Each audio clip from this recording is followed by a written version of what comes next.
I had just come back to England after having been some years in India, and was looking forward to meet my friends, among whom there was none I was more anxious to see than Sir Francis Linton. We had been at Eton together, and for the short time I had been at Oxford before entering the army, we had been at the same college. Then we had been parted. He came into the title and estate of the family in Yorkshire on the death of his grandfather. His father had predeceased, and I had been over a good part of the world. One visit, indeed, I had made him in his Yorkshire home before leaving for India, of but a few days. It will easily be imagined how pleasant it was, 2 or 3 days after my arrival in London, to receive a letter from Linton saying he had just seen in the papers that I had arrived, and begging me to come down at once to Byfield, his place in Yorkshire. "You are not to tell me," he said, "that you cannot come.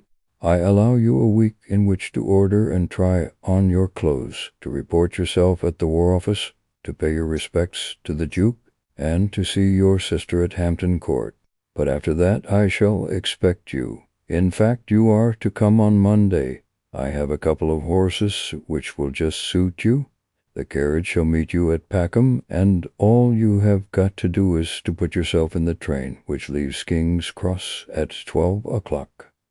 Accordingly, on the day appointed, I started, in due time reached Packham, losing much time on a detestable branch line, and there found the dog-cart of Sir Francis awaiting me. I drove at once to Byfield. The house I remembered. It was a low gabled structure of no great size, with old-fashioned lattice windows, separated from the park, where were deer, by a charming terraced garden. No sooner did the wheels crunch the gravel by the principal entrance than, almost before the bell was rung, the porch door opened, and there stood Linton himself, whom I had not seen for so many years, hardly altered, and with all the joy of welcome beaming in his face. Taking me by both hands, he drew me into the house, got rid of my hat and wraps, looked me all over, and then in a breath began to say how glad he was to see me.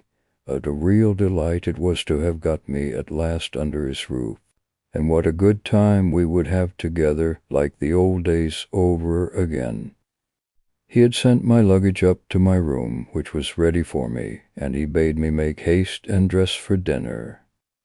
So saying, he took me through a panelled hall, up an oak staircase, and showed me my room, which, hurried as I was, I observed was hung with tapestry, and had a large 4-post bed with velvet curtains opposite the window. I had gone into dinner when I came down, despite all the haste I made in dressing, but a place had been kept for me next Lady Linton. Besides my hosts, there were their 2 daughters, Colonel Linton, a brother of Sir Francis, the chaplain, and some others whom I do not remember distinctly. After dinner there was some music in the hall, and a game of whist in the drawing-room, and after the ladies had gone upstairs, Linton and I retired to the smoking-room, where we sat up talking the best part of the night. I think it must have been near 3 when I retired. Once in bed, I slept so soundly that my servant's entrance the next morning failed to arouse me, and it was past 9 when I awoke. After breakfast and the disposal of the newspapers, Linton retired to his letters, and I asked Lady Linton if one of her daughters might show me the house. Elizabeth, the eldest, was summoned, and seemed in no way to dislike the task. The house was, as already intimated, by no means large. It occupied 3 sides of a square, the entrance and one end of the stables making the 4th side. The interior was full of interest. Passages, rooms, galleries, as well as hall, were panelled in dark wood and hung with pictures. I was shown everything on the ground floor, and then on the 1st floor. Then my guide proposed that we should ascend a narrow twisting staircase that led to a gallery. We did as proposed, and entered a handsome long room or passage, leading to a small chamber at one end, in which my guide told me her father kept books and papers. I asked if anyone slept in this gallery, as I noticed a bed and fireplace, and rods by means of which curtains might be drawn, enclosing one portion where were bed and fireplace, so as to convert it into a very cozy chamber. She answered no. The place was not really used except as a playroom, though sometimes, if the house happened to be very full, in her grandfather's time, she had heard that it had been occupied. By the time we had been over the house, and I had also been shown the garden and the stables, and introduced to the dogs, it was nearly 1 o'clock. We were to have an early luncheon, and to drive afterwards to see the ruins of one of the grand old Yorkshire abbeys. This was a pleasant expedition, and we got back just in time for tea, after which there was some reading aloud.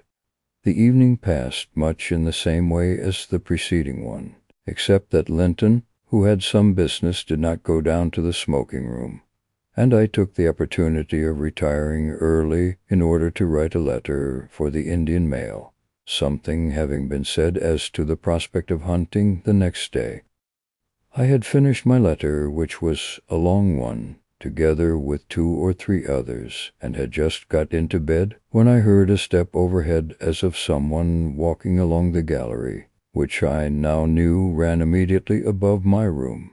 It was a slow, heavy, measured tread, which I could hear getting gradually louder and nearer, and then as gradually fading away as it retreated into the distance.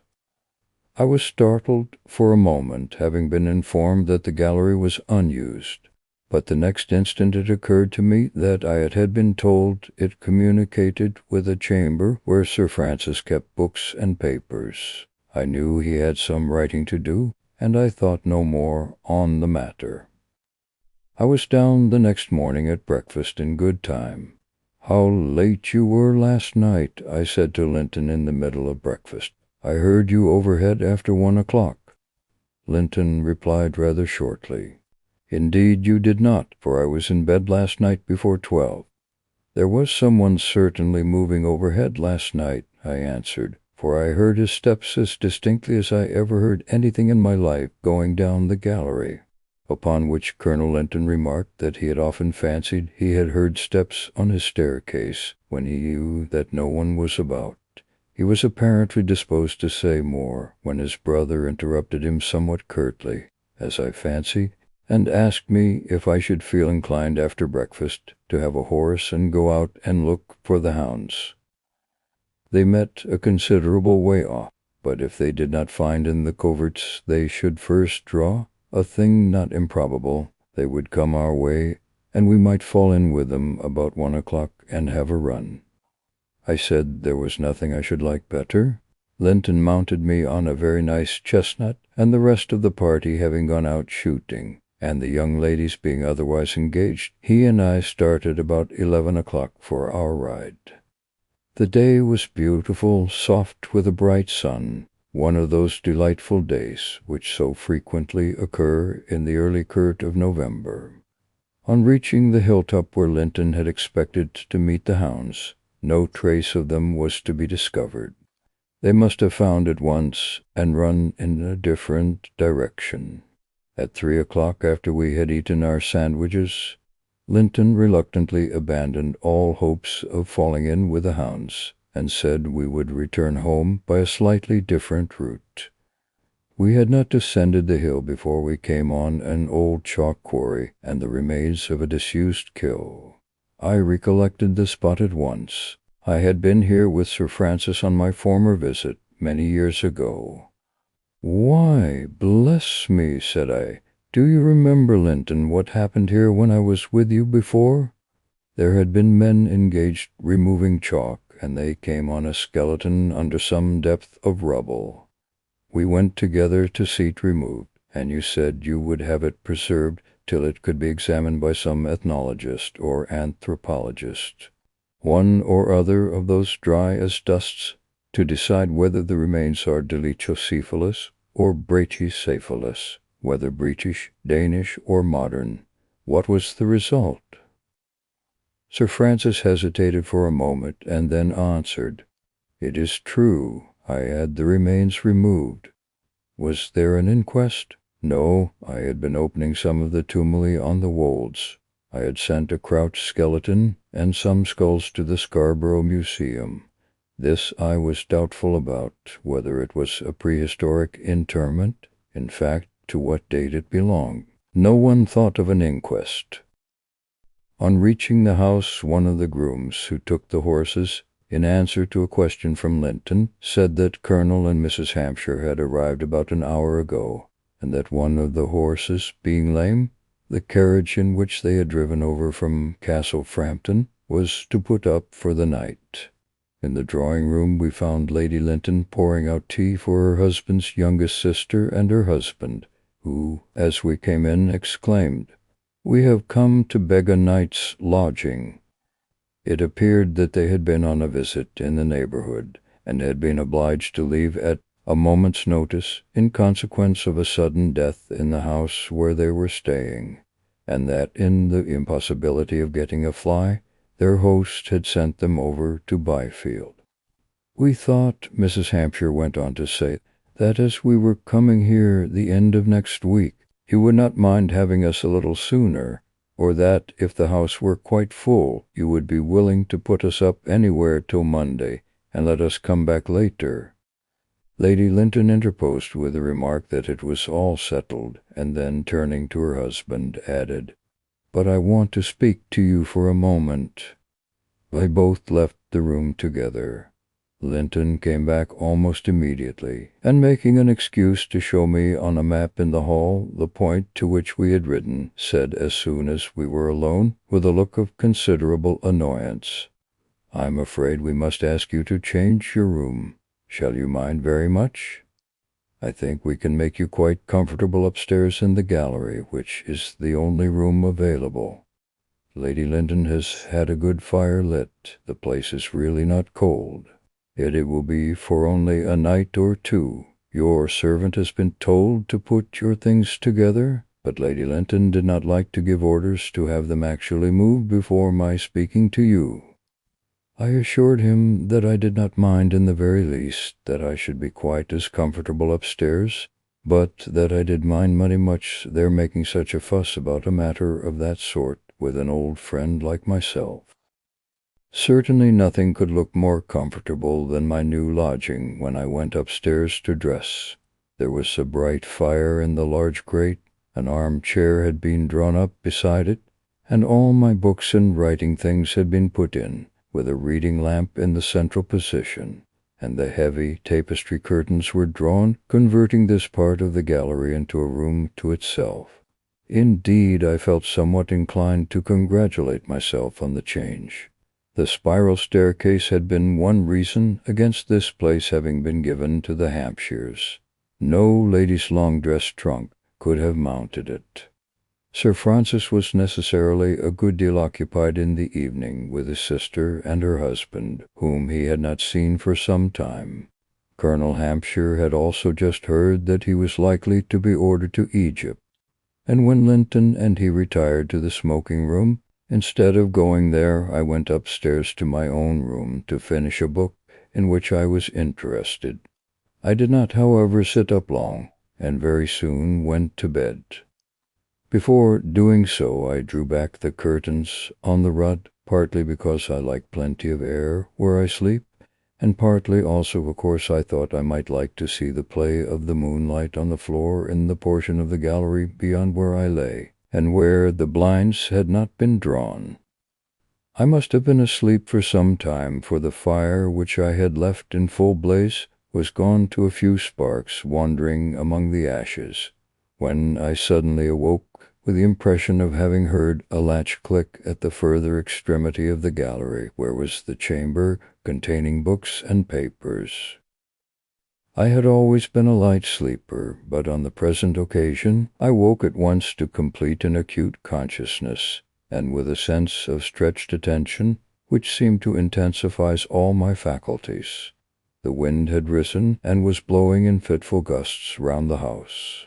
A minute or two passed, and I began almost to fancy I must have been mistaken, when I distinctly heard the creak of the door, and then the click of the latch falling back into its place. Then I heard a sound on the boards, as of one moving in the gallery. I sat up to listen, and as I did so, I distinctly heard steps coming down the gallery. I heard them approach and pass my bed. I could see nothing. All was dark, but I heard the tread proceeding towards the further portion of the gallery, where were the uncurtained and unshuttered windows, 2 in number. But the moon shone through only one of these, the nearer. The other was dark, shadowed by the chapel or some other building at right angles. The tread seemed to me to pause now and again, and then continue as before. I now fixed my eyes intently on the one illumined window, and it appeared to me as if some dark body passed across it. But what? I listened intently, and heard the step proceed to the end of the gallery, and then return. I again watched the lighted window, and immediately that the sound reached that portion of the long passage, it ceased momentarily, and I saw, as distinctly as I ever saw anything in my life, by moonlight, a figure of a man with marked features in what appeared to be a fur cap drawn over the brows. It stood in the embrasure of the window, and the outline of the face was in silhouette. Then it moved on, and as it moved I again heard the tread. I was as certain as I could be that the thing, whatever it was, or the person, whoever he was approaching my bed.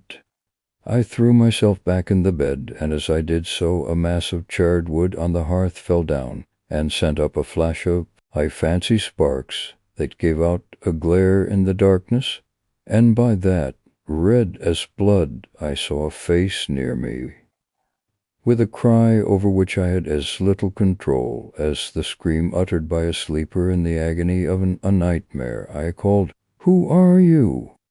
There was an instant in which my hair bristled on my head, as, in the horror of the darkness, I prepared to grapple with the being at my side, when a board creaked as if someone had moved, and I heard the footsteps retreat, and again the click of the latch.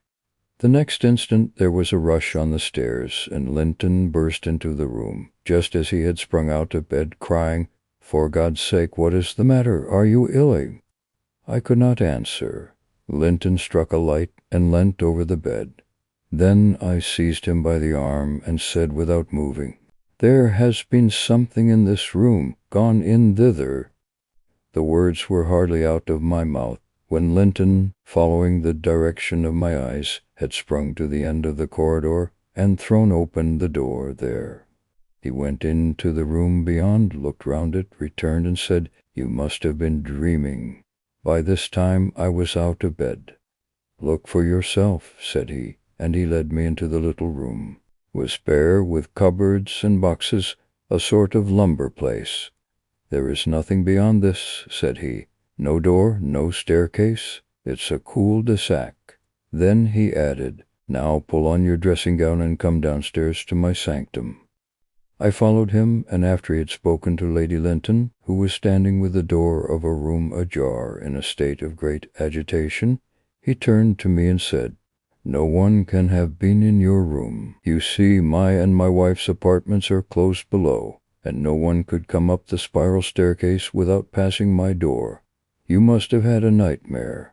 Directly you screamed, I rushed up the steps and met no one descending, and there is no place of concealment in the lumber room at the end of the gallery."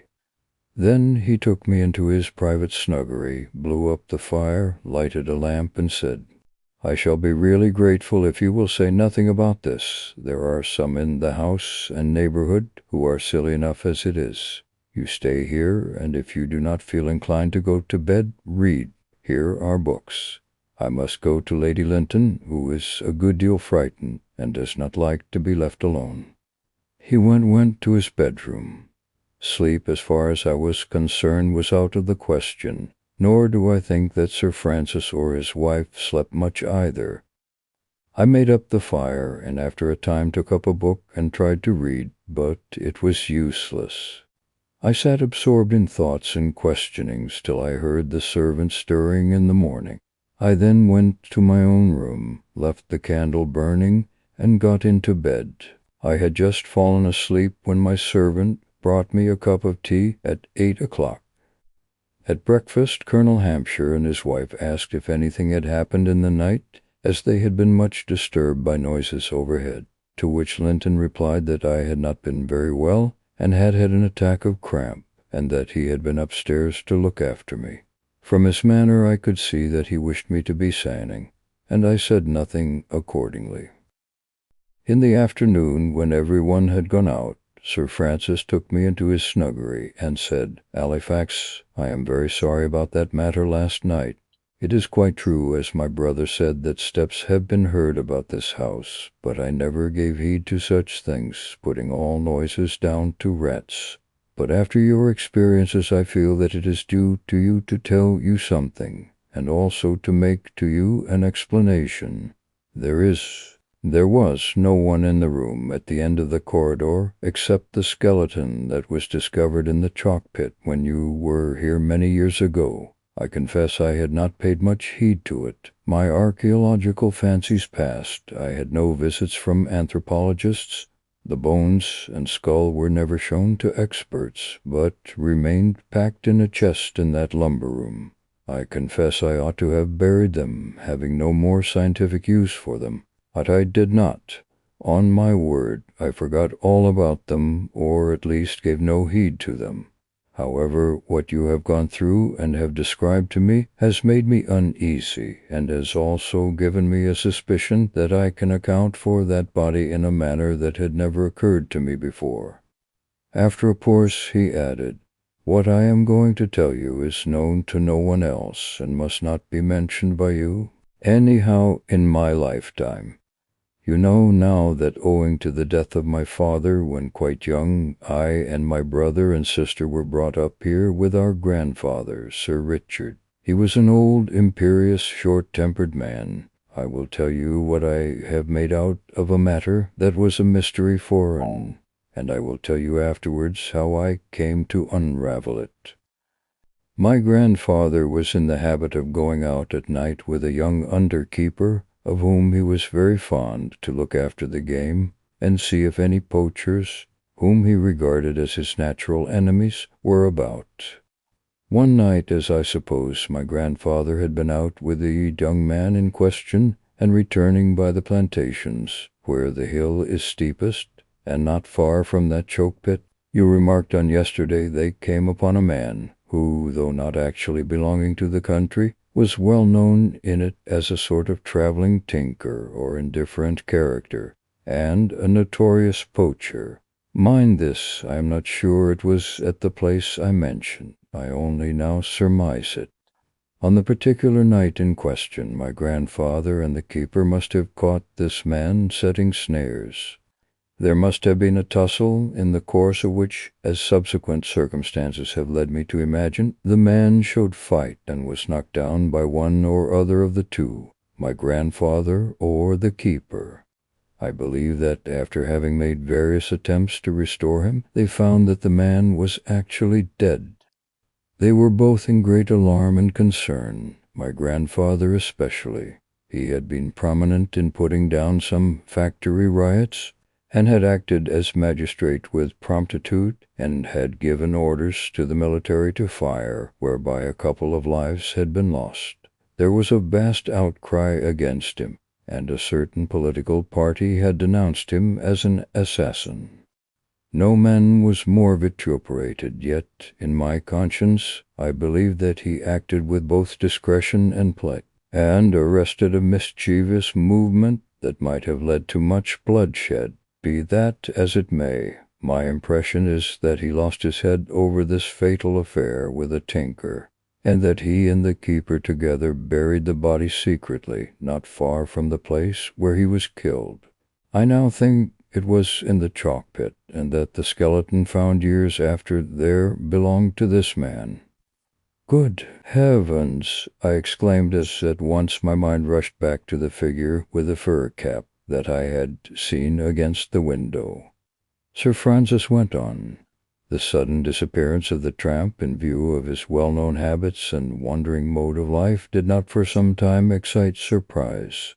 But later on, one or two circumstances having led to suspicion, an inquiry was set on foot, and among others my grandfather's keepers were examined before the magistrates. It was remembered afterwards that the under-keeper in question was absent at the time of the inquiry, my grandfather having sent him with some dogs to a brother-in-law of his who lived upon the moors, but whether no one noticed the fact, or if they did, preferred to be silent, I know not. No observations were made. Nothing came of the investigation, and the whole subject would have dropped if it had not been that 2 years later, for some reasons I do not understand, but at the instigation of a magistrate recently imported into the division, whom my grandfather greatly disliked, and who was opposed to him in politics, a fresh inquiry was instituted. In the course of that inquiry transpired that, owing to some unguarded words dropped by the under-keeper, a warrant was about to be issued for his arrest. My grandfather, who had had a fit of the gout, was away from home at the time, but on hearing the news he came home at once. The evening he returned he had a long interview with the young man who left the house after he had supped in the servants' hall. It was observed that he looked much depressed. The warrant was issued the next day, but in the meantime the keeper had disappeared. My grandfather gave orders to all his own people to do everything in their power to assist the authorities in the search that was at once set on foot, but was unable himself to take any share in it. No trace of the keeper was found, although at a subsequent period rumors circulated that he had been heard of in America, but the man having been unmarried, he gradually dropped out of remembrance, and as my grandfather never allowed the subject to be mentioned in his presence, I should probably never have known anything about it but for the vague tradition which always attaches to such events, and for this fact that after my grandfather's death a letter came addressed to him from somewhere in the United States from someone, a name different from that of the keeper, but alluding to the past and implying the presence of a common secret. And, of course, with it came a request for money. I replied mentioning the death of Sir Richard and asking for an explanation. I did get an answer, and it is from that I am able to fill in so much of the story, but I never learnt where the man had been killed and buried, and my next letter to the fellow was returned with "deceased" written across it. Somehow it never occurred to me till I heard your story that possibly the skeleton in the chalk pit might be that of the poaching tinker. I will now most assuredly have it buried in the churchyard. That certainly ought to be done, said I. And, said Sir Francis after a pause, I give you my word, after the burial of the bones and you are gone, I will sleep for a week in the bed in the gallery, and report to you if I see or hear anything. If all be quiet, then, well, you form your own conclusions. I left a day after. Before long I got a letter from my friend, brief but to the point. All quiet, old boy. Come again.